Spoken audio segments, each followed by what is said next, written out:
जय श्री कृष्णा। ईश्वर का नाम तथा भगवान का प्रसाद अखिल जगत तक पहुंचने के लिए होता है। इसे जन जन तक पहुंचाने में सहभागी बने। इस चैनल को सब्सक्राइब जरूर करें तथा इस वीडियो को शेयर करें और अपना पुण्य बढ़ाएं। भाद्रपद मास के शुक्ल पक्ष की चतुर्दशी तिथि को संपन्न होने वाले इस व्रत के महत्व को भगवान श्री कृष्ण ने युधिष्ठिर से सौदाहरण प्रस्तुत किया है। जब युधिष्ठिर अपने भाइयों एवं द्रौपदी के साथ वनवास में अनेक कष्ट सह रहे थे, उस समय श्री कृष्ण ने उन्हें कष्ट से छुड़ाने के लिए अनंत व्रत करने का उद्देश्य दिया था तथा जिसने इस व्रत का अनादर किया था उसे भी बताया था, जिसमें अनंत भगवान के विश्व रूप, 14 ग्रंथि वाले प्रतीक रूप शूद्र के तिरस्कार का परिणाम भी है। कौंडिन्य मुनि ने अपनी पत्नी की बाहों में बंधे उस अनंत सूत्र को तोड़कर अग्नि में फेंक दिया था, जिससे वे दुर्गति को प्राप्त हुए थे। बात यह थी कि कौंडिन्य मुनि सुमंतु की कन्या शीला से विवाह करके उसके साथ अपने घर लौट रहे थे। उस समय रास्ते में ही नदी के किनारे स्त्रियों को अनंत व्रत करते हुए देखकर शीला ने भी अनंत व्रत किया और अपनी बाहों में अनंत सूत्र को बांध लिया, जिसके प्रभाव से थोड़े ही दिनों में उसका घर धन धान्य से परिपूर्ण हो गया। एक दिन कौंडिन्य मुनि की दृष्टि अपनी भार्या की बाहों में बंधे हुए सूत्र पर पड़ी, जिसे देखकर मुनि ने स्त्री से कहा, क्या तुमने मुझे वश में करने के लिए यह सूत्र बांधा है?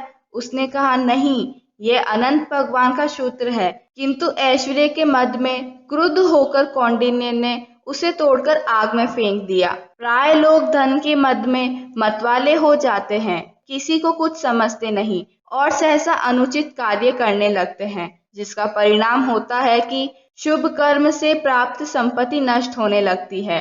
कौंडिन्य की भी यही स्थिति हुई, जिसके कारण वह दीनहीन होकर पत्नी से परामर्श कर अपने दोष का मार्जन करने के लिए अनंत भगवान से क्षमा मांगने हेतु घर छोड़कर वन में चले गए।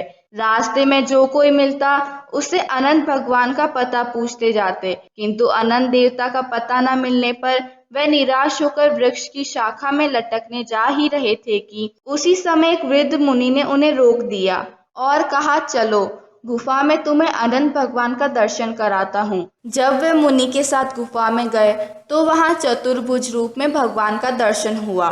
भगवान ने मुनि से कहा, तुमने जो अनंत सूत्र का तिरस्कार किया है उसके मार्जन का उपाय यही है कि तुम 14 वर्ष तक अनंत व्रत का पालन करो। इससे तुम्हारी नष्ट हुई संपत्ति पुनः प्राप्त हो जाएगी और तुम सुखी हो जाओगे। कौंडिन्य ने इसे सहर्ष स्वीकार कर लिया।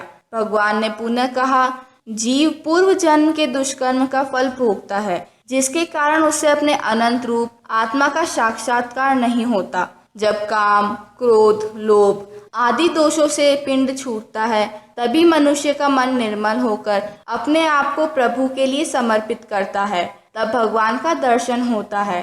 अन्यथा पूर्व जन्म के अनेक कुत्सित संस्कारों के कारण वह इधर उधर दौड़ता ही रहता है, कभी शांत नहीं होता। कौंडिन्य के साथ भी यही हुआ था। वह अंत में जब क्रोध और अभिमान को छोड़कर भगवान अनंत की खोज में आगे बढ़े, तब सद्गुरु के रूप में उपस्थित होकर भगवान ने बुद्धि रूपी गुफा में उन्हें अपना दर्शन कराया। निष्कर्ष यह है कि भगवान अनंत सर्वत्र व्यापक है, परंतु जब तक मनुष्य की देहाशक्ति बनी रहती है तथा ममता के कारण मन धन जन में आसक्त रहता है, तब तक उनका बोध उसे नहीं होता। सांसारिक विषयों से मुख मोड़कर जब मनुष्य अंतर्मुख होने लगता है, तब भगवान का साक्षात्कार सुलभ हो जाता है। अतः इस व्रत का अनुष्ठान करने से भुक्ति और मुक्ति दोनों की उपलब्धि होती है। पूर्णमिदम्।